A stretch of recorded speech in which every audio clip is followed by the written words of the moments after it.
Shalom, shalom, shalom. Bonsoir chez vous, que l'Éternel vous bénisse, que l'Éternel vous fasse du bien, que le bon Dieu, le Dieu Tout-Puissant, le Créateur du ciel et de la terre vous fasse du bien, qu'il vous rencontre dans les lieux de vos besoins, qu'il vous rencontre exactement là où vous l'attendez, que l'Éternel, le Dieu d'Abraham, d'Isaac et le Dieu d'Israël vous bénisse. C'est Dieu grand et fort, qu'il soit avec vous, qu'encore il vous éclaire, car celui qui est étudiant de la parole de Dieu, il est étudiant de Dieu lui-même. Dieu étant sa parole, et sa parole étant Dieu. Et Dieu ayant sa parole, la parole de Dieu ayant la même capacité, la même force que Dieu, car la parole de Dieu crée. Alors, comment créer avec la parole si ce n'est pas d'abord la comprendre et la maîtriser?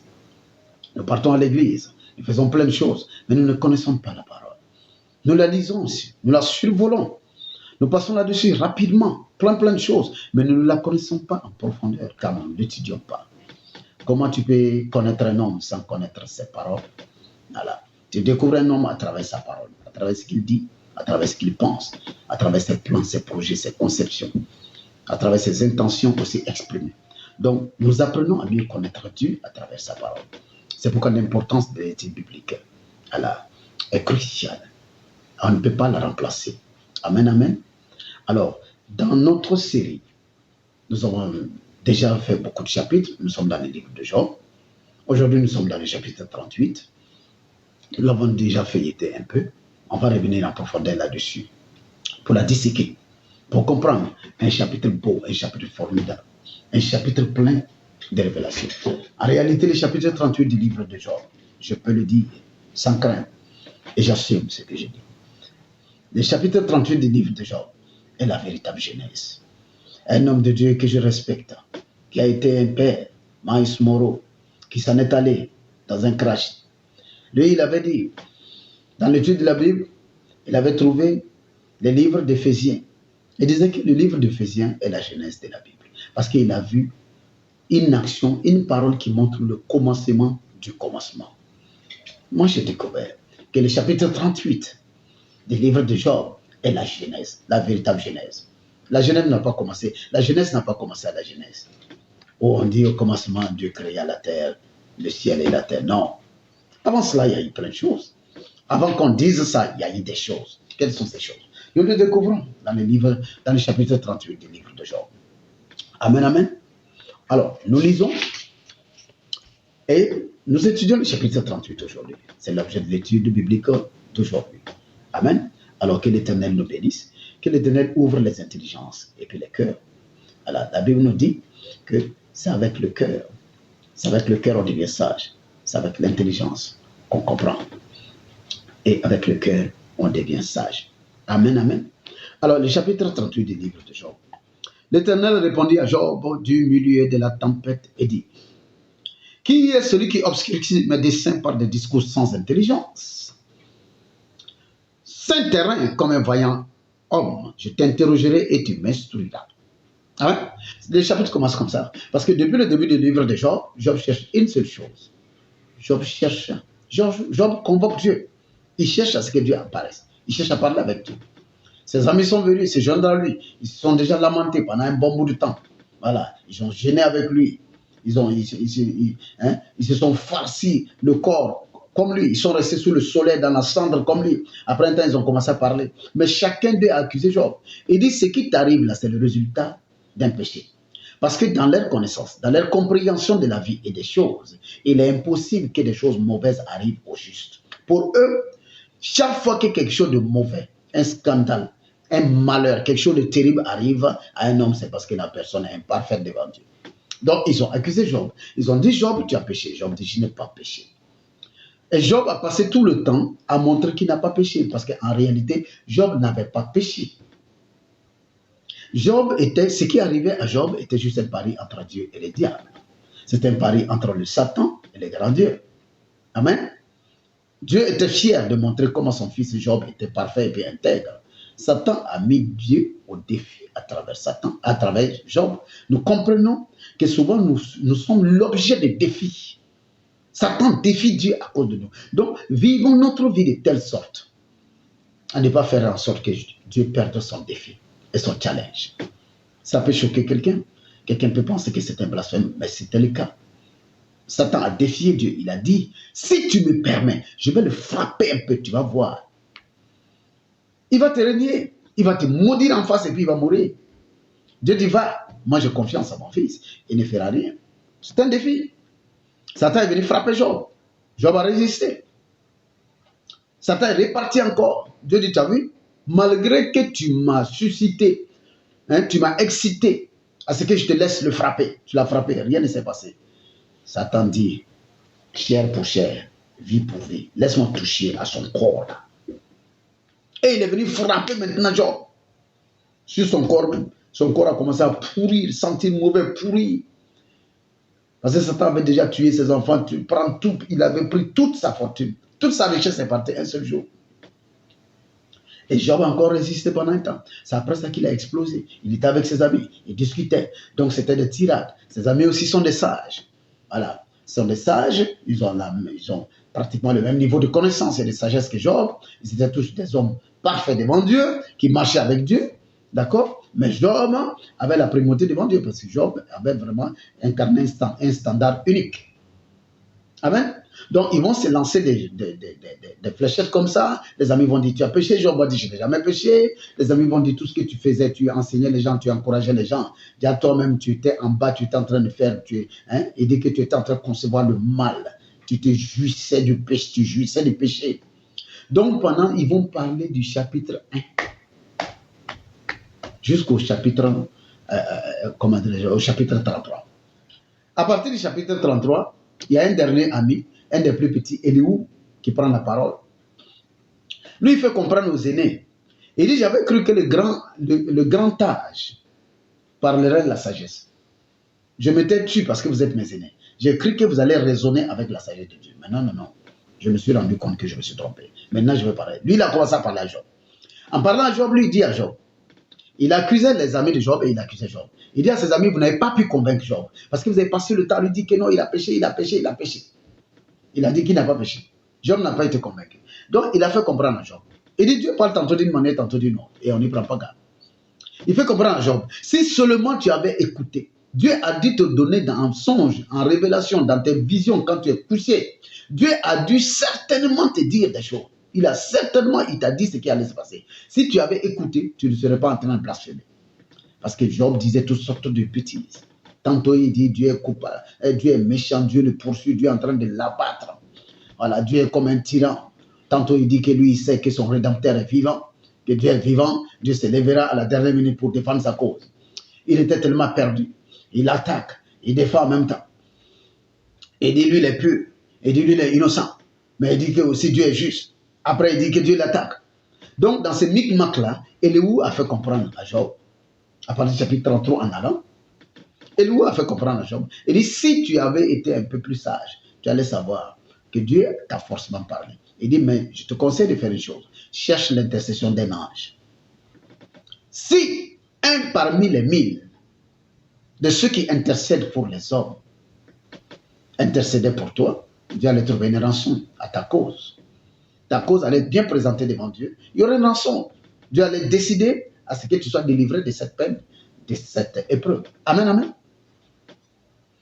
Donc, jusqu'au chapitre 37, Dieu n'a pas parlé. À partir du chapitre 38, Dieu commence à parler maintenant. Et quand il commence à parler, sa première question, il dit, l'Éternel répondit à Job du milieu de la tempête. Qui est celui qui obscurcit mes desseins par des discours sans intelligence? Tu crois que tu es intelligent, Job? Tu parles de ce que tu ignores. Il dit, qui est-ce qui est celui qui obscurcit mes desseins? Tu ne comprends même pas que derrière tout ce qui t'arrive là, c'est mon plan qui s'exécute. Dieu est en train de nous parler à nous tous. Il y a certaines de nos douleurs là, qui font promouvoir le plan de Dieu dans nos vies. Il y a certaines de nos peines, il y a certaines de nos épreuves qui sont là pour mettre au monde le produit de Dieu, les miracles de Dieu. Il dit, qui obscurcit mes desseins? Mes desseins ici, ça veut dire mes plans, mes objectifs. Qui obscurcit, ça veut dire qui enlève, qui assombrit ça, qui enlève la lumière, qui embrouille ça un peu. Amen, amen.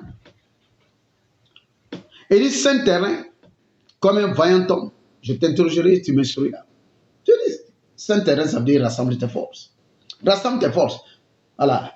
Toute l'intelligence, la force que tu penses avoir là, rassemble tes forces, il ne faut pas tomber. Voilà. Il ne faut pas t'évanouir. Je vais te poser des questions et tu vas me répondre. Donc, Dieu se présente à travers le mystère de sa création à Job.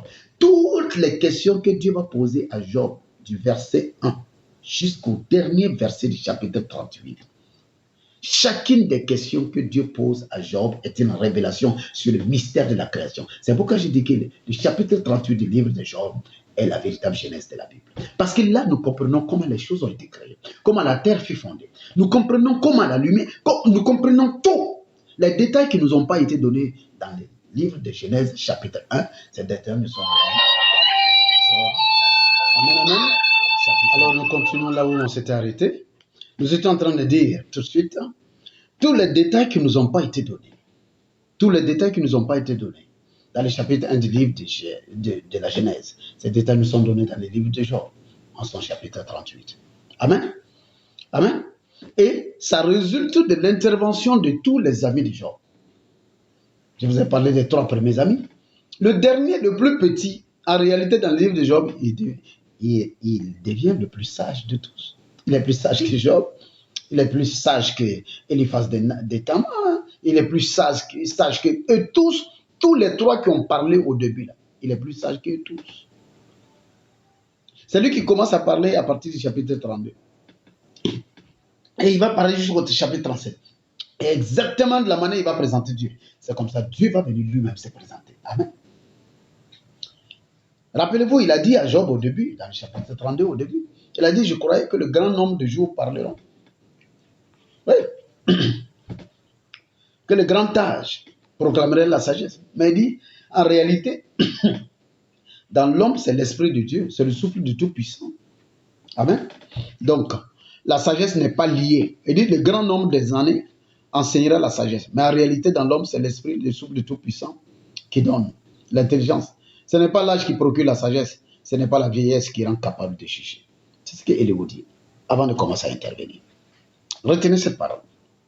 Et plus tard, il va dire à Job, il dit, Dieu parle tantôt d'une manière, tantôt d'une autre. Et on n'y prend point garde. Amen. Dans le chapitre 33. Donc, il va montrer à Job que non, si Job avait prêté attention, si Job avait fait attention, il allait comprendre. Donc, et il va commencer maintenant à présenter Dieu à travers ses œuvres. Il présente les œuvres de Dieu pour que Job comprenne si son œuvre est si parfaite, comment doit être le propriétaire de l'œuvre. Si ses œuvres sont justes, comment doit être le propriétaire de l'œuvre. Si ses œuvres sont admirables, comment doit être le propriétaire des œuvres. Job, tu trouves que Dieu est injuste. Tu trouves qu'il t'accuse pour rien. Tu trouves qu'il te pourchasse pour rien. Tu dis à un certain moment, Job a osé même dire à quoi ça lui sert d'être juste. Lui, il avait ordonné à ses yeux de ne jamais regarder une vierge. À sa langue de ne jamais pécher. Il dit, mais ça revient. Nous tous, à un certain moment, on a eu à dire ça.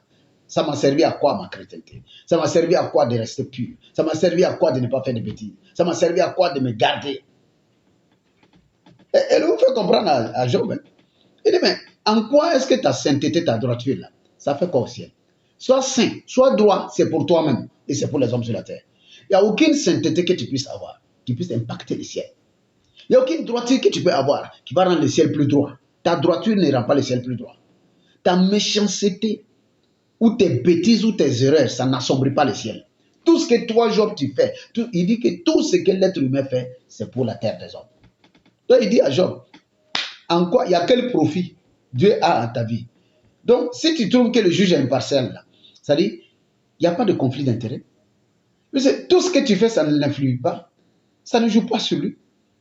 Ça ne joue pas sur sa personne. Ça ne joue pas sur sa législation au ciel. Ça ne joue sur rien. Amen. Et donc, il va présenter Dieu à travers ses œuvres. La grandeur des œuvres de Dieu. C'est ce qu'Éléo va utiliser pour présenter Dieu.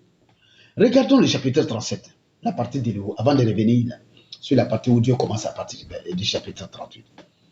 Éléo, quand Éléo se met à parler de Dieu,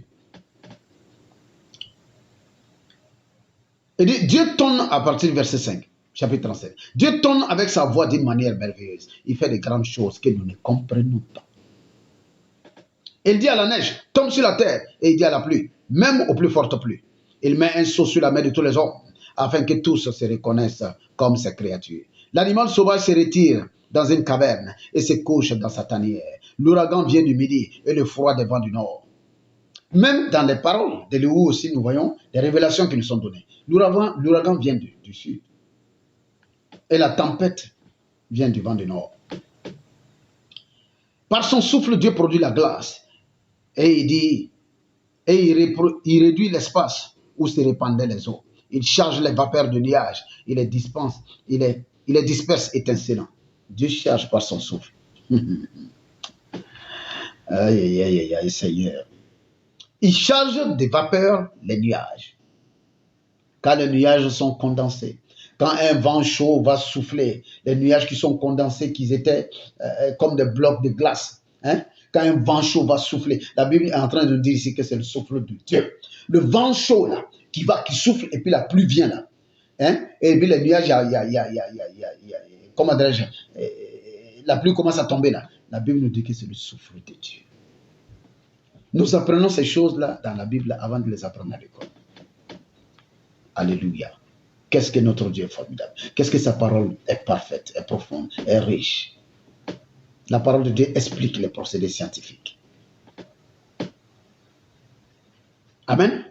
Et dit, leur évolution varie selon ses desseins pour l'accomplissement de tout ce qu'il leur ordonne sur la face de la terre habitée. Dieu décide où est-ce que la pluie tombe plus, où est-ce qu'elle ne tombe pas plus. Il peut amener la pluie à tomber beaucoup plus dans le désert et à tomber moins dans la savane arborée. Oui, Dieu peut faire ça. C'est comme une verge dont il frappe la terre ou comme un signe de son amour qu'il les fait paraître. Job, sois attentif à ces choses, considère encore les merveilles de Dieu. Sais-tu comment Dieu les dirige et fait briller son nuage étincelant? Comprends-tu le balancement des nuées et les merveilles de celui dont la science est parfaite? Voilà comment Élihu décrit Dieu. Il dit, tu veux comprendre, c'est Dieu, comprend ses œuvres. Regarde la perfection de tout ce qui est là et tu comprendras Dieu. Nous nous attelons à nos petites vies, à nos petits problèmes, à nos soucis. Nous allons jusqu'à questionner Dieu sur son amour pour nous. Nous nous demandons s'il nous aime. Qu'est-ce qui se passe? Pourquoi je continue à souffrir? Pourquoi ça ne va pas? Il dit, mais questionne la nature. Regarde la beauté et la perfection de ce qui a été créé. Et tu sauras qui est derrière. L'auteur de toutes ces créations, il est comment? Tu le vois à travers tes œuvres. C'est pourquoi tes vêtements sont chauds quand la terre se repose par le vent du midi. Peux-tu comme lui étendre les cieux, aussi solides qu'un miroir de fonte? Fais-nous connaître ce que nous devons lui dire. Nous sommes trop ignorants pour nous adresser à lui. Il se moque de Job. Lui annoncera-t-on que je parlerai? Mais quel est l'homme qui désire sa perte? On ne peut fixer le soleil qui resplendit dans les cieux lorsqu'un vent passe et ramène la pureté. Le septentrion le rend éclatant comme l'or. Oh, que la majesté de Dieu est redoutable. Nous ne serons parvenus jusqu'au Tout-Puissant. Grand par la force, par la justice, par le droit souverain. Il ne répond pas. C'est pourquoi les hommes doivent le craindre. Il ne porte les regards sur aucun sage. Il dit toute ta sagesse est vanité. Toute ta sagesse est ignorance. À partir de là, quand Élihu finit de parler, Dieu intervient à partir du chapitre 38. Dieu va commencer à s'adresser à Job. Il dit, qui est cet insensé-là? Qui est cet homme qui obscurcit, qui met de la terre dans mon couscous-là? Il dit, parce que ce que nous ignorons, c'est que nos problèmes, nos difficultés, la situation souvent dans laquelle nous traversons peut contribuer à faire naître un plan de Dieu, un ordre que Dieu a déjà conçu. Amen. Il dit, sans intérêt, je vais te poser des questions. Je parlerai et puis tu vas répondre. Où étais-tu quand je fondais la terre? Dis-le si tu as de l'intelligence. La terre a été fondée. Amen. Genèse nous dit, le livre de Genèse nous dit, la terre a été créée. Job 38 nous dit, la terre a été fondée. Fondée, ça veut dire quoi? Dieu a posé, c'est comme on fonde une maison. Il a posé des fondements. Il a posé des fondements. Par la parole, certes. Par sa pensée d'abord, par la parole, certes. Donc, au moment où Dieu disait que la terre soit, ce n'est pas seulement ça qu'il a dit. Il a dit des milliards d'autres choses. Et ça finit par que la terre soit.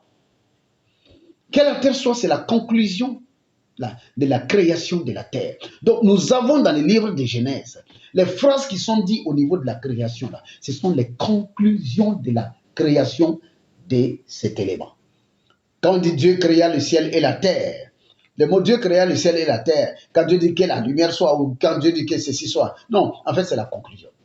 C'est le résumé. La Bible dit ici, dans le livre de Job 38, c'est le plus beau, un des plus beaux chapitres de la Bible. Dieu lui-même parle de lui-même. Où étais-tu quand je fondais la terre? J'ai posé des fondements. Les hommes poursuivent. Dis-le si tu as de l'intelligence. Qui en a fixé les dimensions? Le sais-tu? Qui a étendu sur elle le cordeau? Il dit la terre est mesurée. C'est que tu ignores, Job. Ce n'est pas du sec qui est apparu, comme le dit Genèse. Que le sec a apparu. Donc on a l'impression que abracadabra. Non, la création n'a pas été faite par abracadabra. Ça a été fait par des mesures précises.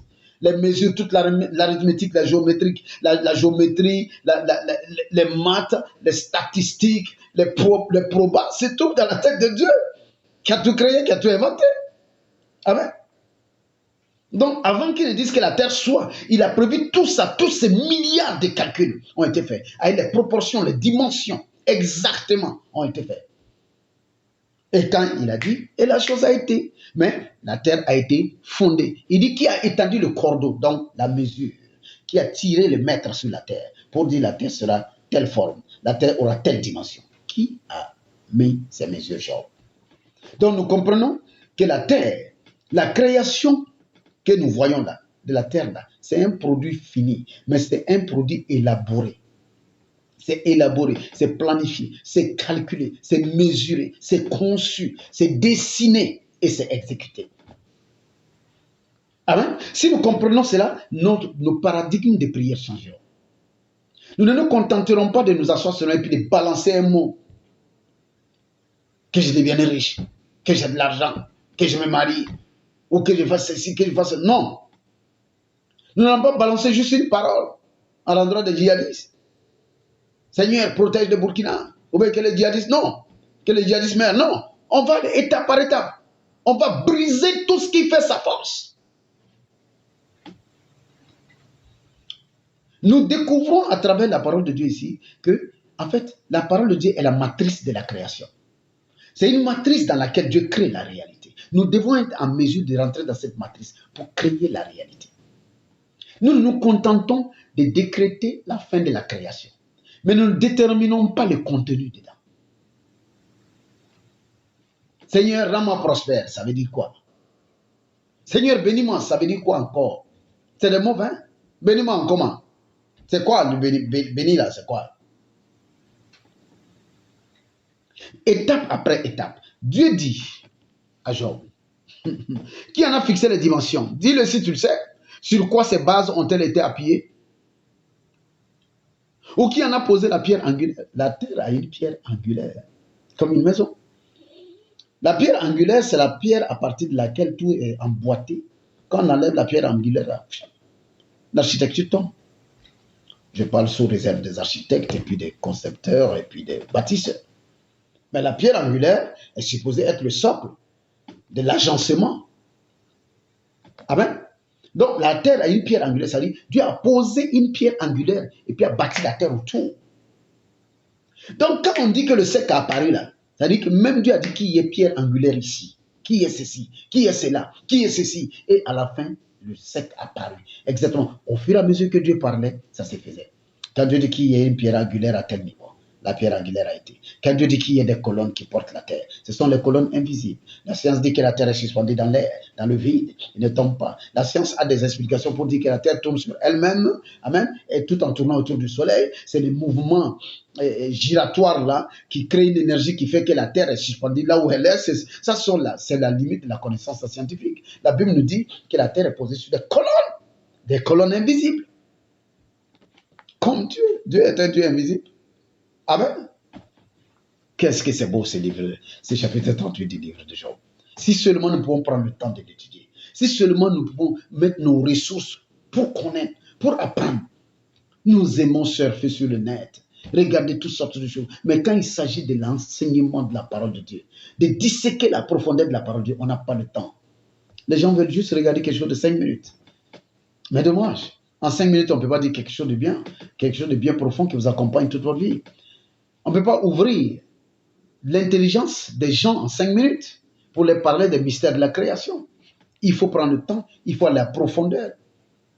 Il faut fouiller et farfouiller. Il faut ouvrir tous les tiroirs, les chambres et les antichambres cachées. Amen. Et c'est ce que nous sommes en train de faire par la grâce de Dieu. Nous continuons toujours. À travers le livre de Job, nous allons découvrir trop de choses. Dans son chapitre 38 surtout. À partir du chapitre 38, oui. Amen. Sur quoi ces bases ont-elles été appuyées? Donc la terre a des bases. La terre a des bases. Oui. Donc nous devons apprendre à prier avec tous ces éléments-là. Envoyons des commotions, des vibrations jusqu'aux bases de la terre. Demandons à la terre de bouger sur ses bases afin que le méchant soit secoué, afin que l'impie, le destructeur du monde, le destructeur des nations, des peuples, des civilisations et des croyances, qu'il soit secoué et renversé. Secouons la terre par la prière. Adressons-nous et puis adressons-nous à la base de la terre. Que la terre n'a qu'à trembler sur ses bases. Que les colonnes de la terre n'ont qu'à vibrer pour faire tomber ces gens. Oui, et ça c'est une prière qui a un sens pour le ciel. Parce que c'est une prière faite avec connaissance. Nous continuons. Alors que les étoiles du matin éclataient en chant d'allégresse et que tous les fils de Dieu poussaient des cris de joie. Les étoiles du matin éclatent en chant d'allégresse. Les étoiles chantent pour Dieu. Les étoiles sont des entités vivantes. Nous les voyons, selon la science, comme des astres, comme des planètes. Amen. Trop loin. Voilà. Et puis ils réfléchissent leur lumière sur nous, c'est ça, qui brille. Mais la Bible nous fait comprendre que non, les étoiles sont comme des entités vivantes qui éclatent en chant d'allégresse pendant que tous les fils de Dieu crient, poussent des cris de joie. Donc les étoiles font partie des fils de Dieu. Parce que c'est dans le même verset. Pendant que les étoiles poussent des chants d'allégresse et que tous les fils de Dieu. La même chose a été dit concernant Satan. Au début, la Bible dit que quand les fils de Dieu se réunissent pour adorer Dieu, Satan vient au milieu d'eux. Le chapitre 1, le chapitre 2 du livre de Job. J'ai dit aux gens de l'école biblique, je leur ai dit, si on dit que les fils d'un monsieur se réunissaient, et puis Karim est venu au milieu d'eux, les fils de monsieur Xavier se réunissaient à son baptême. Karim aussi était là. Ça veut dire quoi? Karim aussi est fils de monsieur Xavier. Il peut être un fils abattardi, il peut être un fils rejeté, il peut être un fils renié, il peut être un mauvais fils, il peut être un fils voyou, il peut être un fils qui cherche à détruire les œuvres de son père, quoiqu'il ne peut jamais le détruire. Il peut être un fils rebelle, mais il a un fils. Amen. Il n'est pas un fils comme nous. Il n'est pas un fils dans la volonté parfaite de Dieu. Il est un fils déchu de la place qu'il avait. Mais il apparaît toujours devant Dieu pour nous accuser. Parce que le peuple de Dieu maintenant, dès qu'on touche à Satan, dès qu'on donne des révélations sur Satan seulement, oh c'est blasphème. Il ne comprend rien à rien, il se lève, il court dans tous les sens, oh c'est monsieur blasphème. Il est en train de dire autre chose. La Bible dit que les fils de Dieu se réunissent pour adorer Dieu. Satan vient au milieu d'eux. Et dans la Bible, quand tu lis, tu ne vas jamais voir une seule partie où on dit que Dieu a chassé Satan. Tu ne vas jamais voir un des anges dire à Satan, non, non, non, c'est bon, tu peux partir. Tu n'as pas le droit d'être ici. Non. Satan est venu au milieu d'eux, il est resté, il a écouté. Et Dieu a interpellé Satan pour parler. C'est une parenthèse que je fais. Maintenant, nous venons aux étoiles.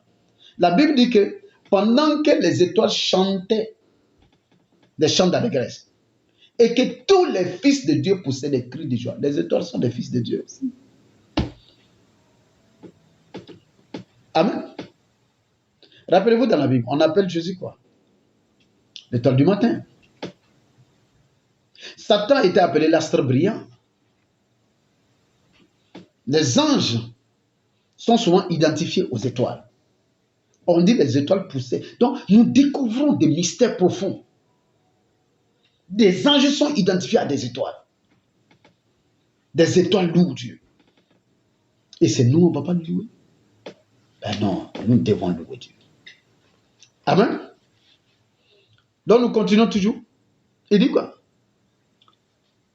Alors que les étoiles du matin éclatent en chant d'allégresse et que tous les fils de Dieu poussaient des cris de joie, qui a fermé la mer avec des portes quand elle s'élança du sein maternel? Ça dit que la mer a des portes. Alléluia. Quelle révélation. Quel bonheur. Quel bonheur. La mer a des portes. Qui a fermé la mer avec des portes quand elle s'élançait du sein maternel? Un sein maternel, ça veut dire l'origine, la source. La mer a une source de laquelle elle jaillit. Mais Dieu dit, j'ai mis des portes à la mer pour lui donner, et comme ça, je lui donne des dimensions. Je lui donne des territoires à gouverner. Et je lui dis, voici, tu n'iras pas jusqu'à tel territoire. Là s'arrêtera l'orgueil de tes flots. Amen. Aujourd'hui, je peux dire aux chrétiens, dans l'histoire de la Bible, quand nous voyons la mer Rouge se diviser en deux pour que Moïse et puis les Israélites passent, je vais vous dire une chose. En ces jours-là, Dieu a ouvert, Dieu a fermé les portes de la mer, à ce niveau exactement, afin que les eaux, voilà, puissent être cantonnées d'une part et d'autre, afin que le peuple puisse passer. Dieu a fermé les portes. Quand Dieu ouvre ces inondations, quand il ferme là, l'inondation s'arrête. Amen. Alléluia. Alors, nous continuons. Qui a fermé la mer à une porte quand elle s'est lancée lycée maternel? Quand j'ai vu de la nuée son vêtement, voilà, quand je recouvre la mer d'une étendue ténébreuse, et de l'obscurité c'est l'ange, voilà. Quand je lui ai imposé ma loi et que je lui ai mis des barrières et des portes, quand je dis tu viendras jusqu'ici, tu n'iras pas là. Ici s'arrête l'orgueil de tes flots. Depuis que tu existes, as-tu commandé au matin? As-tu montré à l'aurore sa place? Je dis à Job, essaie de me comprendre. Je vais te poser des questions. Si tu réponds à ces questions, on peut discuter. Si seulement tu as suffisamment de connaissances, si tu as la compréhension de ces choses-là, si tu peux répondre à ces questions, donc toi et moi, nous pouvons discuter d'égal à égal. Il dit, je veux bien discuter avec toi, mais il faut que nous parlons le même langage. Alors, moi, je parle le langage du créateur. Tu parles le langage du créé. Comment on peut communiquer? Si tu veux communiquer avec moi d'égal à égal, tu veux juger, tu veux me juger, essaie de comprendre d'abord mes œuvres. Après, tu les juges. Si tu ne comprends pas mes œuvres, tu ne peux pas les juger. Amen, amen. Donc, à chacune des questions de l'Éternel correspond une révélation du mystère de la création.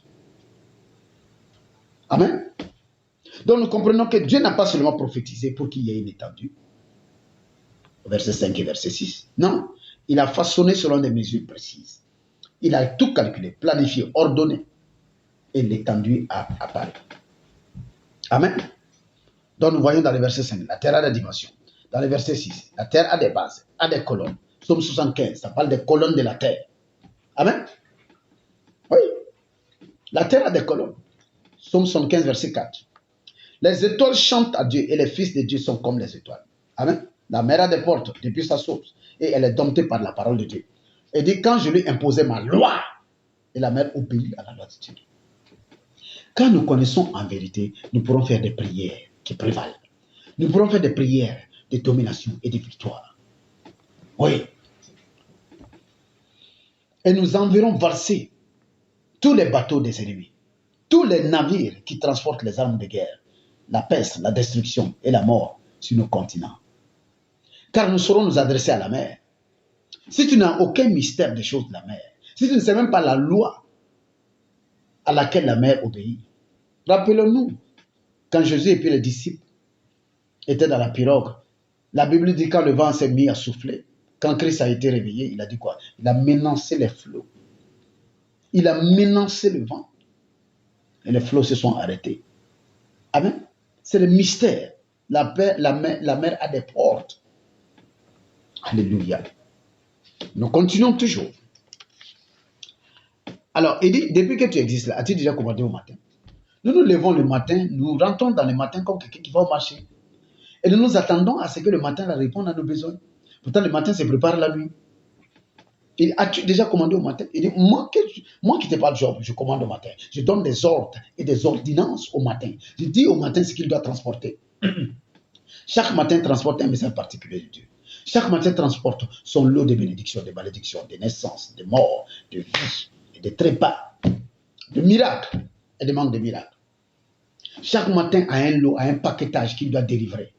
Pendant que le soleil s'élève jusqu'à se coucher là, il y a une mission. Pendant que le soleil est en train de briller, en train de passer, il y a une mission. La journée est en train d'exécuter sa mission. Chaque journée a une mission devant Dieu. Les jours se présentent devant Dieu en rang serré, l'un après l'autre. Lundi vient s'arrêter. Seigneur, au rapport. Après le mardi, au rapport. Maître de l'univers. Le mercredi vient. Je suis au rapport. Mon Dieu, mon roi. Le jeudi vient. Au rapport. Grand Dieu. Vendredi au rapport. Samedi au rapport. Dimanche au rapport. Tous les jours viennent au rapport. Car Dieu dit, as-tu déjà commandé au matin? Dieu commande les matins. Celui que tu commandes, il vient faire rapport pour la mission. Comment ça s'est passé? S'il a pu exécuter la mission ou pas. Il vient faire le rapport.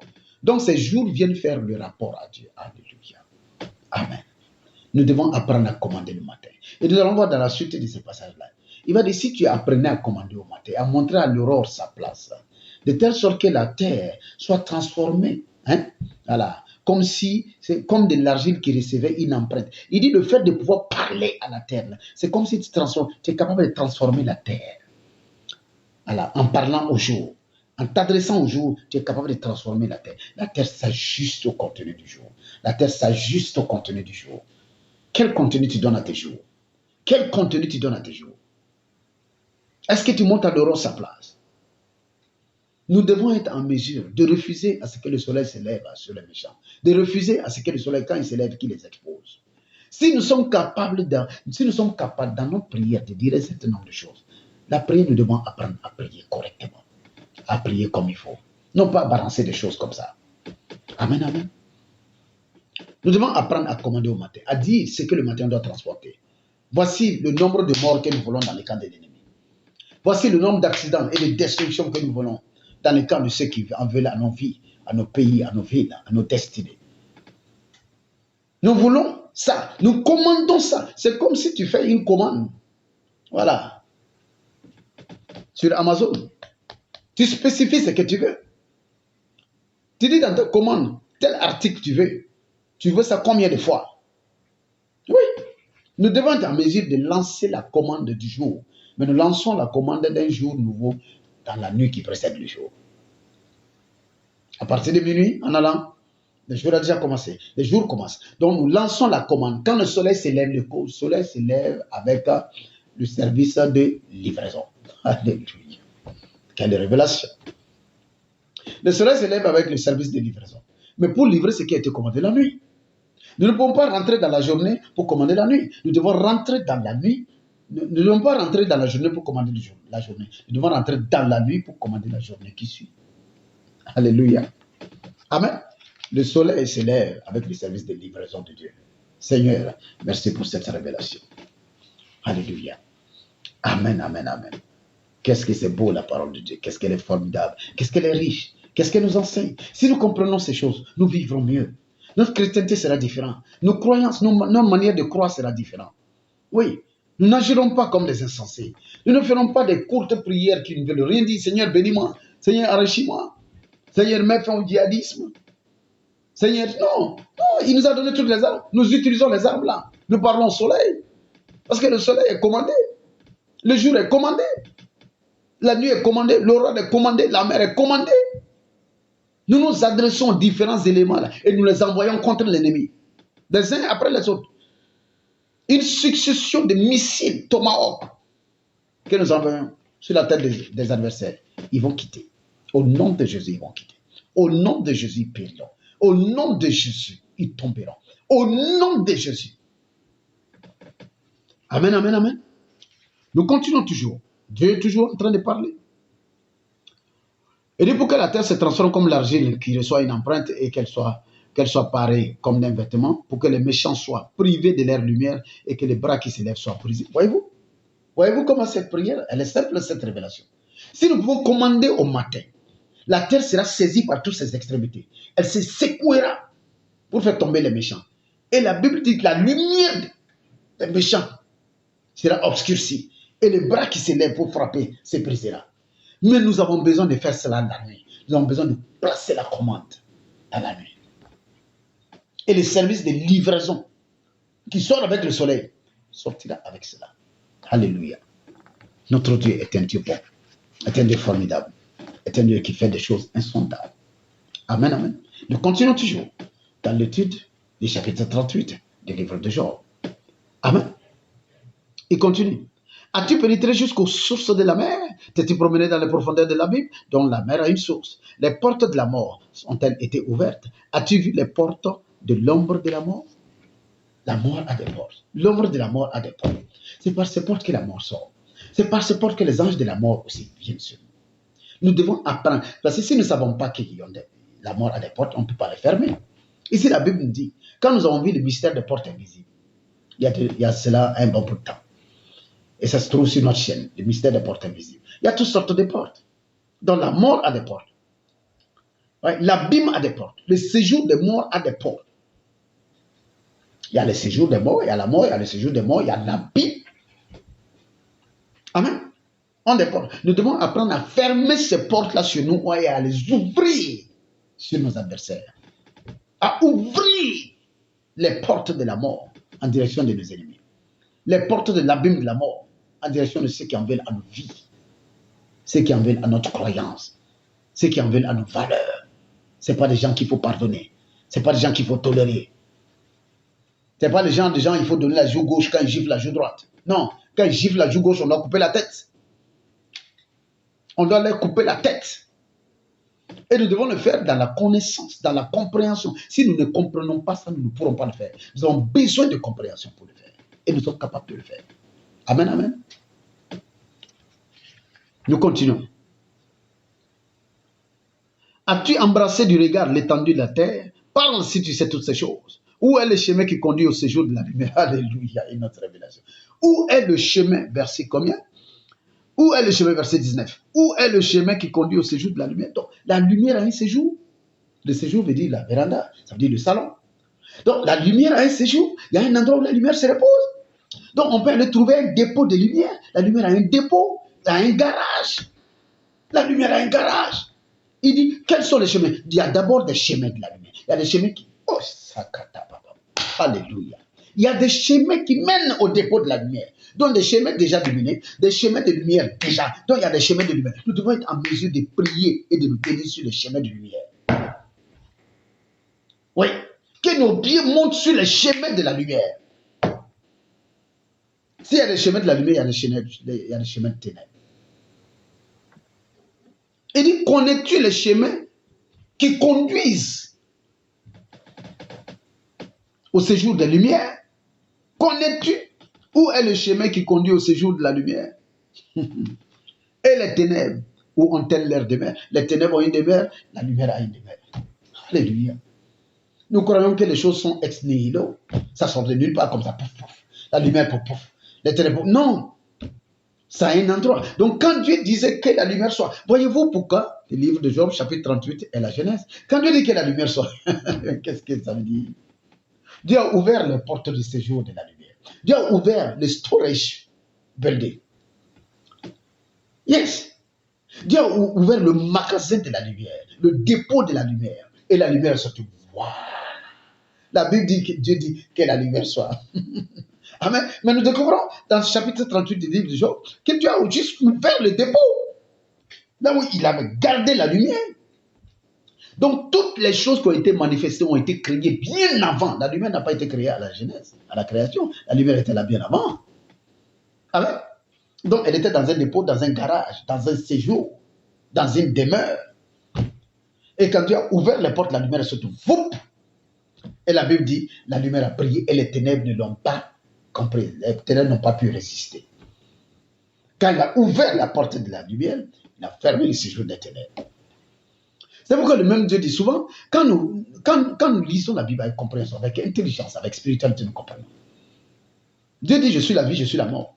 Je donne la lumière, j'envoie les ténèbres. Mais les ténèbres ne sont pas Satan. Les ténèbres ne veulent pas dire Satan. Satan se faufile dans les ténèbres pour agir. C'est le parfait vêtement, le parfait accoutrement pour lui. Oui, il utilise les ténèbres. Mais l'auteur des ténèbres n'est pas Satan. Le propriétaire des ténèbres, c'est encore Dieu. Oui, c'est lui qui a tout créé, Satan n'a rien créé. Donc, il y a le dépôt des ténèbres, il y a le dépôt de la lumière. Nous allons vers le dépôt de la lumière. Nous conduisons, nous montons sur le chemin. Quel est ce chemin? Pour nous, chrétiens, ce chemin est Christ. Ce chemin, c'est les vertus. C'est le standard en Christ. C'est les vertus en Christ. Parce que quand je dis chrétien, ça n'a plus de sens. Il faut dire les vertus christiques. Les vertus de Christ. Les standards christiques. Le chemin christique. Parce que chrétien veut dire n'importe quoi maintenant. Ça n'a pas un grand sens. Christ, oui, a tout son sens. Donc, pour arriver au demeure de la lumière, nous marchons sur le chemin qui conduit là-bas. Quel est le chemin? Je suis le chemin, la vérité et la vie.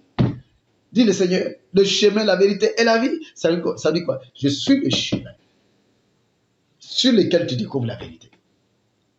Et quand tu as cette vérité, ça te conduit dans la vie. Je suis le chemin, la vérité et la vie. Si tu vas à la lumière, la Bible dit quoi dans le livre de Jean, chapitre 1? La lumière est la vie. Cette lumière était la vie des hommes. Il est venu chez les siens, ils ne l'ont pas compris. On peut lire Jean chapitre 1. On peut lire le livre de Jean chapitre 1. Alléluia. Quelle étude biblique formidable, agréable.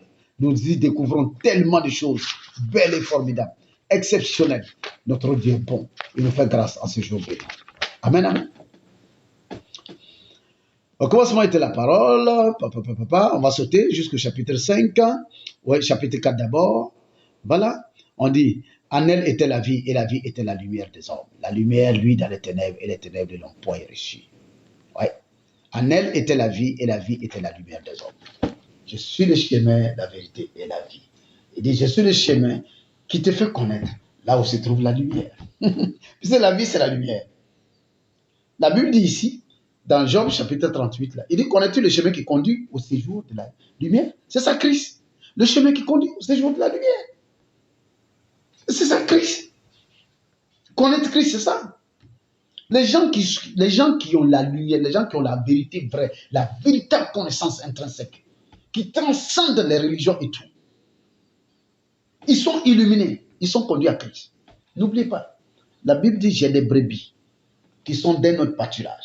Mais eux aussi, ils doivent rentrer, car il y aura un seul berger et un seul troupeau. Chrétiens, ne croyez pas que vous seuls vous connaissez Christ. Beaucoup de peuples connaissent Christ. Ils ne connaissent pas sous le nom de Christ.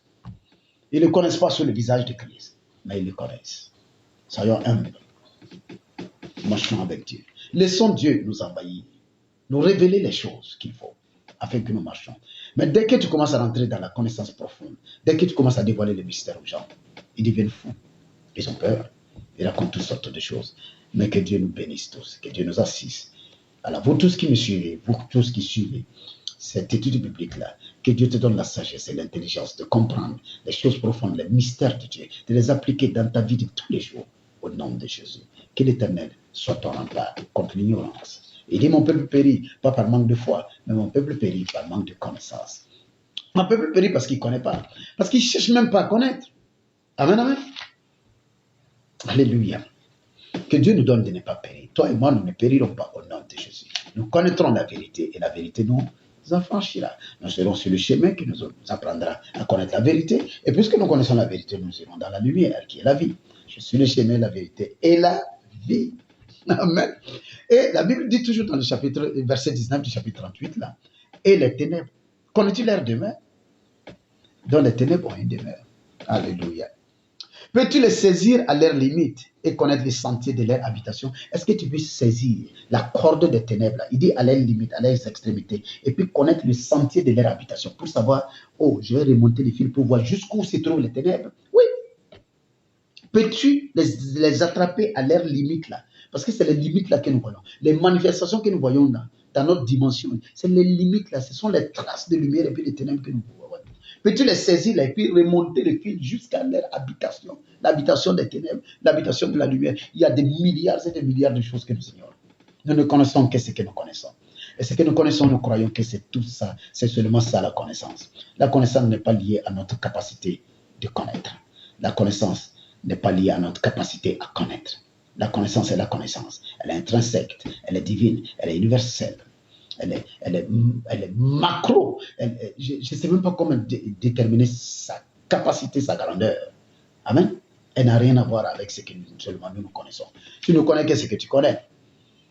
Mais il y a au-delà de ce que tu connais, il y a au-delà de ce que je connais. Amen, amen. Nous continuons toujours dans le chapitre 38 du livre de Job. J'espère que cette étude biblique vous fait du bien et que ça donne des connaissances et des révélations à tout un chacun. Amen, amen. Alors, il dit dans le verset 20, peux-tu les saisir à leurs limites et connaître les sentiers de leur habitation? Tu le sais, car alors tu étais né et le nombre de tes jours est grand. La même chose que Élihu a dit dans le chapitre 37 à Job, pour dire, ah ben, apprends-nous comment on va parler, puisque tu sais, tu connais toutes ces choses. Élihu se moquait de Job, Dieu se moque ici de Job. Il dit, puisque tu sais toutes ces choses, et le nombre de tes années est très grand, puisque tu étais né. Es-tu parvenu jusqu'aux amas de neige? As-tu vu les dépôts de grêle que j'étais en réserve pour les temps de détresse, les temps de guerre, pour les jours de guerre et de bataille? Waouh! Waouh! Dieu dit, connais-tu où se trouvent les amas de neige? des amas de neige. J'ai stocké la neige quelque part. Il dit qu'on a tous les dépôts de grêle que je tiens en réserve. Dieu tient les dépôts de grêle en réserve. Pour les jours de quoi? Les jours de bataille, les jours de détresse, les jours de combat, les jours de guerre. La grêle est utilisée par Dieu et par le peuple de Dieu. Jour de bataille. Nous devons être en mesure aujourd'hui d'utiliser les grêles, les dépôts de grêle de Dieu. Le dépôt de grêle. Nous devons être en mesure d'utiliser les dépôts de grêle de Dieu pour bombarder, pour déverser ça sur la tête de nos ennemis. Que le feu tombe sur eux. Si nous ne connaissons pas, nous ne pouvons pas prier sans connaissance. Mais en ayant la connaissance, nous ferons la bonne prière. Nous saurons quoi dire à l'Éternel. En ayant la connaissance. Et c'est ce que nous devons apprendre à faire. Il dit, hein, es-tu parvenu jusqu'au dépôt de graines que je tiens en réserve pour les jours de détresse, pour les temps de détresse, pour les jours de guerre et de bataille. Utilisons, nous sommes en temps de bataille, nous sommes en temps de détresse, nous sommes en temps de guerre. Utilisons les dépôts de graines. Dieu même se réserve de pouvoir utiliser ça. Quand il va falloir détruire. Parce qu'il dit, c'est moi qui crée, c'est moi qui détruis. Je tue, je donne la vie. Je saigne et je blesse celui qui saigne. Tout ça, c'est l'Éternel. Et toutes ces choses sont créées et puis déposées déjà pour être utilisées. Alors, en tant qu'enfant de Dieu, en tant que serviteur et puis servante de Dieu, peuple de Dieu, où que tu sois, tu peux te lever. Tu peux prendre cela, tu peux prendre ces armes-là et tu peux combattre le bon combat. Amen, amen. Verset 24.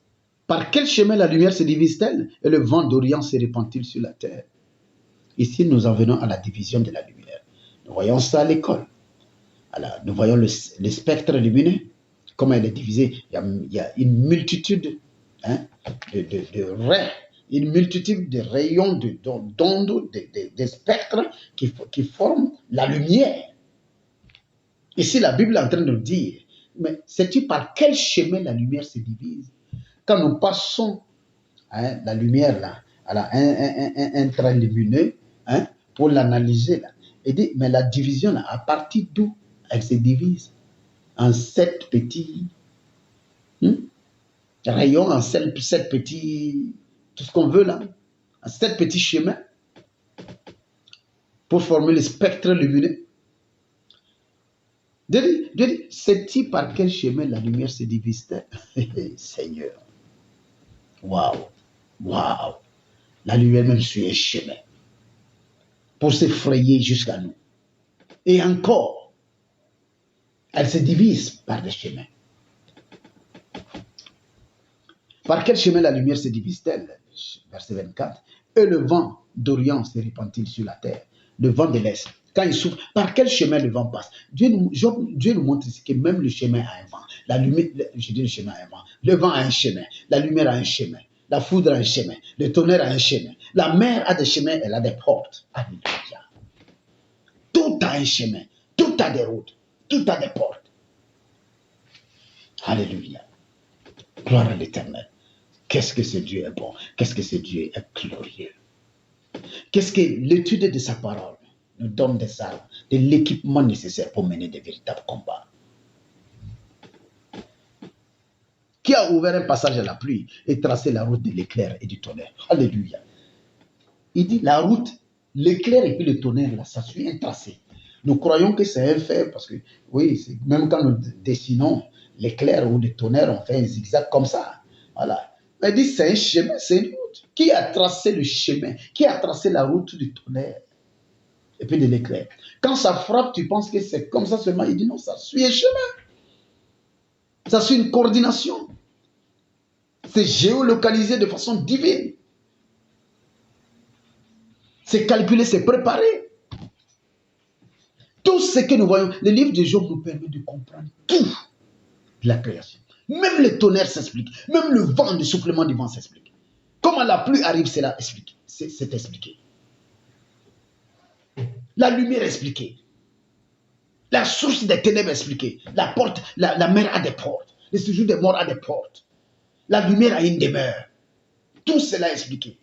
La terre a des bases, des fondements, des pylônes, des colonnes. Elle est mesurée. Alléluia. Gloire à l'Éternel. pour que la pluie tombe sur une terre sans habitants. Verset 26. Sur un désert où il n'y a point d'homme, pour qu'elle abreuve les lieux solitaires et arides, et qu'elle fasse germer et sortir l'herbe. Dit, qui a ouvert un passage à la pluie? C'est Dieu lui-même qui a ouvert un passage à la pluie. Qui veut faire que la pluie tombe là sur un endroit où il n'y a personne. Il n'y a même pas être vivant, mais la pluie tombe là-bas. Alléluia. Tracer la route de l'éclair.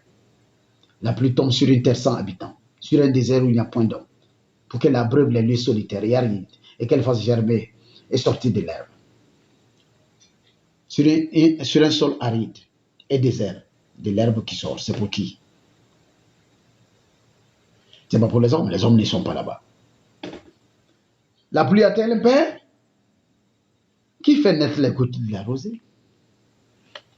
Il pose des questions. Qui a engendré la pluie? Qui est-ce qui engendre la pluie? La pluie a-t-elle un père? Je ne saurais répondre à la question. Mais si Dieu pose la question, ça nous invite à la réflexion. On peut creuser. Amen. La pluie a-t-elle un père? Alléluia.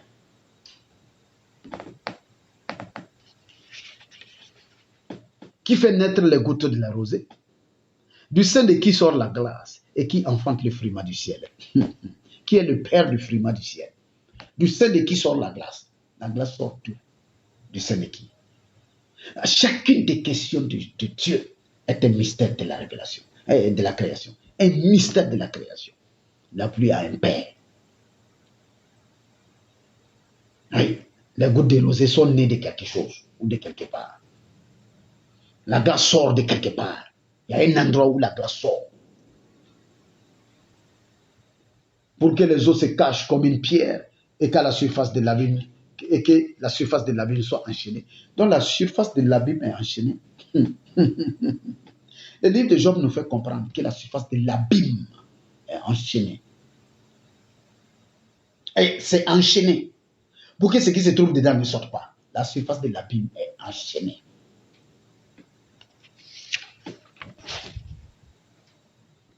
Noues-tu les liens de la Pléiade, verset 31. Ou détaches-tu le cordage de l'Orion? Fais-tu paraître en leur temps les signes du zodiaque et conduis-tu la grande ours avec ses petits? Je parle même des mystères astrologiques. Connais-tu la disposition, les constellations, l'organisation des étoiles? Tu connais l'agencement des planètes, des voies lactées, des galaxies et des univers? Dans ce petit passage, Dieu nous parle des univers, Dieu nous parle des galaxies, des terres et des terres. La grande ours. C'est une constellation d'étoiles. C'est des organisations d'étoiles. La Pléiade ou l'Orion. Tout ça, c'est des mystères qui se voient, qu'on voit dans l'astrologie. Fait-il paraître en leur temps les signes du zodiaque? Dieu parle du zodiaque. Dieu parle du zodiaque. Dieu parle du zodiaque. Des signes de l'astrologie. Waouh. Connais-tu les lois du ciel? Règles-tu son pouvoir sur la terre? Donc, alléluia. Le ciel a des lois. Et les lois du ciel là sont réglées et puis répercutées sur la terre. Il dit, connais-tu les lois du ciel? Les règles-tu sur la terre? Règles-tu son pouvoir sur la terre? Le pouvoir du ciel, est-ce que tu règles ton pouvoir du ciel sur la terre? Connais-tu les lois du ciel? Règles-tu son pouvoir? Règles-tu son pouvoir, voilà, sur la terre? Le pouvoir de qui? Le pouvoir du ciel. La terre ne fait qu'obéir aux instructions reçues par le ciel. Tu veux changer quelque chose sur la terre, tu changes la chose au ciel. Pour changer quelque chose au ciel, il faut connaître les lois du ciel. Il faut connaître la constitution du ciel, le fonctionnement du ciel. Si tu veux changer quelque chose là-bas, la terre va obéir. C'est pourquoi il disait plus tôt, est-ce que tu commandes à l'aurore? Est-ce que tu commandes au matin? Montres-tu la place de l'aurore? À partir du verset 19 là, pour que la terre soit transformée comme une argile qui reçoit une empreinte, qu'elle soit saisie par ses extrémités et qu'elle secoue tous les méchants. Donc, tout ce que tu commandes, quand tu places ta commande au ciel, elle est délivrée sur la terre. Alléluia. Place ta commande à tel guichet et va prendre ta livraison à tel autre guichet. Tu places ta commande au ciel et la livraison, c'est à terre. Tu places ta commande la nuit, dans la prière, dans le lieu secret, et le soleil se lève avec le service de livraison. Sur la terre. Le soleil qui brille là, il brille sur la terre, il ne brille pas dans le ciel. Il n'est pas faux pour briller au ciel. Au ciel, ce soleil là serait comme une obscurité, comme une boule d'obscurité. C'est sur la terre que ce soleil brille pour nous. Donc le service de livraison, c'est sur la terre. Place ta commande la nuit, quand les gens dorment, quand les anges sont sortis, quand les anges sont tous sur la terre, en train de marcher dans tous les sens, en train d'enjamber la terre, en train de visiter les hommes dans leur sommeil, place ta commande. Et le jour, quand tu te lèves, tu recevras la livraison de la commande. Le soleil se lèvera avec ta commande enregistrée. Et le tampon en livraison sera sur ta commande au nom de Jésus. Alléluia. Alléluia. Quelle joie, quelle excitation quand on étudie les livres de Job. Amen. Nous continuons pour clore. Élèves-tu la voix jusqu'aux nuées pour appeler à toi les torrents d'eau? Lances-tu les éclairs? Partent-ils, te disent-ils, nous voici? Est-ce que les éclairs t'obéissent? Nous pouvons faire en sorte que les éclairs nous obéissent. On doit être en mesure de lancer les éclairs. Si Dieu le dit, on doit pouvoir le faire. Qui a mis la sagesse dans le cœur ou qui a donné l'intelligence dans l'esprit? Nous découvrons ici que la sagesse est dans le cœur et l'intelligence est dans l'esprit. Vous voyez, le livre de Job là, nous donne toutes les révélations. La sagesse est où? Dans le cœur. L'intelligence est où? Dans l'esprit. On n'est pas sage ici, on est sage ici. C'est pourquoi la sagesse n'est pas seulement de la connaissance. C'est de la connaissance ajoutée aux vertus et à la grandeur d'âme. C'est pourquoi elle est ici. La sagesse est du cœur. La sagesse, c'est la connaissance ajoutée aux vertus et aux grandeurs d'âme. C'est pourquoi la sagesse est du cœur. Ce n'est pas seulement celui qui connaît qui est sage. Ce n'est pas seulement celui qui connaît des grands principes qui est sage. Mais seul celui qui peut utiliser ces grands principes, tout comme les petits principes, pour faire du bien à la vie des gens. Pour harmoniser la vie des êtres humains. Pour faire en sorte que Dieu ait plaisir à la terre. Pour faire en sorte que les gens vivent mieux ensemble. C'est pourquoi un sage, quand le sage parle, l'intelligent ou l'intellectuel baisse la tête. Car il dit, ça c'est de la sagesse. Parce que ça lui échappe. La sagesse est dans le cœur, l'intelligence est dans l'esprit. Donc quand tu pries pour la sagesse, tu pries pour le meilleur cœur. Alléluia. Celui qui dit, Seigneur, je veux une onction de sagesse. Je veux la grâce de la sagesse. Je veux un esprit de sagesse. Demande plutôt à Dieu, Seigneur, donne-moi un meilleur cœur. Donne-moi un cœur qui te connaît, qui connaît les hommes. Donne-moi un cœur qui sait s'élever pour toi et qui sait s'élever pour les hommes. Qui sait se battre pour toi, qui sait se battre pour les hommes. Un cœur qui sait proposer aux hommes ce qu'il leur faut. Quand tu dis ça, Dieu comprend que c'est de la sagesse que tu cherches. Quand tu dis, je cherche, Seigneur, je veux un cœur qui est capable de comprendre, de tolérer, de supporter, de porter les autres, de les comprendre, de les amener petit à petit, là où ils doivent partir. Un cœur fait pour aimer, pour supporter, pour soutenir. Oui, un cœur intelligent aussi, Seigneur. Quand tu dis ça, Dieu sait que tu cherches la sagesse. Il met de la sagesse dans ton cœur. Il dit, qui met de la sagesse dans le cœur et l'intelligence dans l'esprit? Seigneur, que mon esprit soit ouvert, que je sois en mesure de concevoir, de créer, d'imaginer, de me projeter, d'aller avec toi, Seigneur, d'aller avec les hommes, d'avoir des projets. Dieu comprend que tu cherches de l'intelligence. Il mettra l'intelligence dans ton esprit. Nous aimons demander, nous aimons dire des conclusions des choses. Seigneur, rends-moi intelligent, rends-moi sage. Ça me dit quoi? Rends mon cœur, transforme mon cœur. Donne-moi le cœur qu'il faut pour les affaires des hommes, pour tes affaires à toi. Dieu comprendra qu'il te faut un cœur sage. Donne-moi l'esprit qu'il faut pour te comprendre, pour comprendre les activités des hommes, pour les guider, pour les faire du bien. Dieu comprend que tu es un esprit intelligent. Il apportera de l'intelligence. Alléluia. Alléluia. Qui peut avec sagesse compter les nuages et verser les outres des cieux? Alléluia. Voici un défi que Dieu nous lance. Aujourd'hui, nous allons apprendre à compter les nuages. Si Dieu dit, c'est possible. Amen.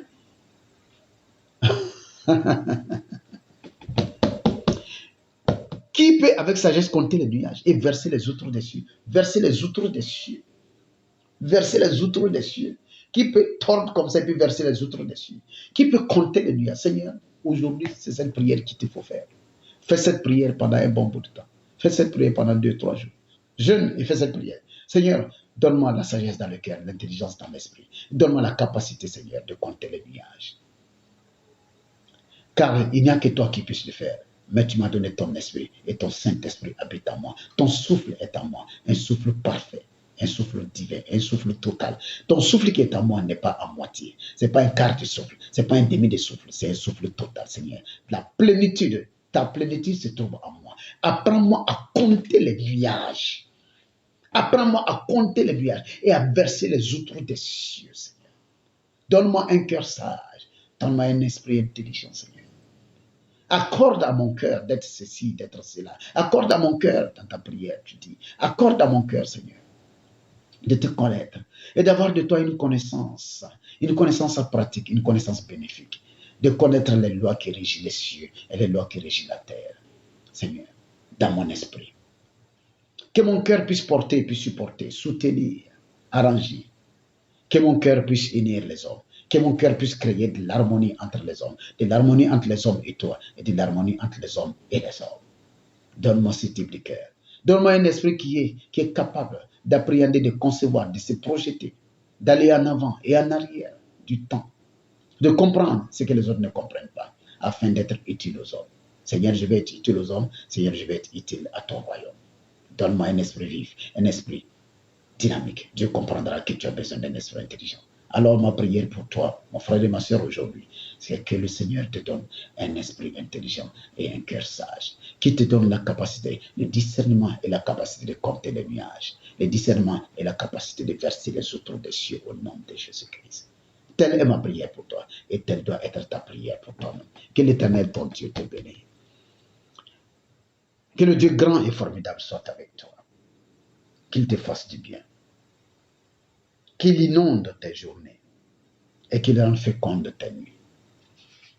Qu'en cette nuit formidable, tu puisses te tenir devant ton Dieu pour commander au matin et montrer sa place à l'aurore. Que tu puisses passer ta commande au ciel pendant la nuit et que sur la terre pendant la journée, la livraison te soit apportée. Que les services de livraison te localisent au nom de Jésus-Christ. Que les anges te localisent au nom de Jésus-Christ. Que pendant que tu écoutes, la nuit qui va suivre, après que tu suis cette vidéo-là, je déclare au nom de Jésus-Christ. Quand tu te lèveras pour commander le jour répondra à ton commandement, au nom de Jésus. Quand tu commanderas le jour, il obéira. La terre sera transformée comme une argile qui reçoit une empreinte. Que tes paroles deviennent comme les doigts de l'Éternel, les doigts de la création, qui malaxent l'argile de la réalité. Que l'argile de ta réalité soit malaxée par tes doigts. Quand tu prophétises, quand tu parles, quand tu pries, qui est comme les doigts de la création qui malaxent l'argile de la réalité pour donner la forme que tu désires. Que la forme que tu désires, que cette forme te soit accordée. Que la vie que tu désires, que cette vie te soit manifestée. Que les portes de séjour de la lumière te soient ouvertes. Que les portes de séjour des morts te soient fermées. Que le chemin qui conduit au séjour de la lumière, ton Dieu te bénisse. Que l'Éternel, ton Dieu, te fasse du bien. Qu'il se souvienne de toi en bien. Qu'il te secoue. Que le Dieu grand et formidable soit avec toi. Que tes prières aient un écho favorable. Que le ciel te fasse du bien. Que Dieu te permette de connaître les lois du ciel. Qui te permet de comprendre le fonctionnement de la terre. Que la terre t'ouvre son bon trésor. Qu'il te couvre de bienfaits. Qu'elle te couvre de bienfaits. Au nom de Jésus. Que l'Éternel soit avec toi. Sois béni, toi qui écoutes, toi qui suis cette vidéo. Que l'intelligence et la sagesse soient ton partage. Que l'amour de la connaissance, l'amour de la parole de Dieu soit distillé dans ton cœur à jamais. Que l'Éternel soit avec toi. Sois béni. Shalom, shalom, shalom. Et profite, mets en application tout ce que tu as appris aujourd'hui dans le chapitre 38 du livre de Job. Un chapitre beau, un chapitre unique, un chapitre exemplaire qui n'a pas son pareil, qui est totalement inédit.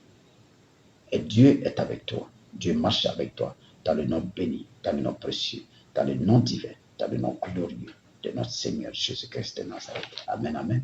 Que l'Éternel soit avec toi. N'oublie pas, Dieu n'a pas seulement parlé pour créer. Il a calculé, il a mesuré, il a tracé, il a délimité, il a pensé, il a pris des mesures. Tout ce qu'il a fait, nous devons apprendre à faire comme ça dans notre prière. Nous ne devons pas seulement nous contenter de déclarer des fins, des phrases finales. Non, nous devons créer le processus. La prière est la matrice de la création. Utilisons la prière pour créer notre réalité au nom de Jésus-Christ. Le livre de Job, à partir de son chapitre 38, est la véritable genèse de la Bible. La véritable genèse de la création. Car ça nous parle de comment la lumière, comment les ténèbres, comment la terre a été fondée, comment elle a été posée sur ses colonnes, sur ses appuis, sur ses bases. Oui, au moment où les étoiles chantaient à Dieu, au moment où les fils de Dieu poussaient des cris de joie, c'est-à-dire aux premières heures de la création, avant qu'on ne parle de Dieu créa les cieux et la terre, avant qu'on ne parle des premiers trucs au niveau de Genèse chapitre 1. Nous découvrons cela dans les livres de Job. Que l'Éternel nous donne la sagesse, l'intelligence de poursuivre notre étude biblique. Au nom de Jésus. Shalom chez vous. Que Dieu vous bénisse. Au nom précieux, au nom divin de Jésus-Christ. Amen, amen, amen. Amen.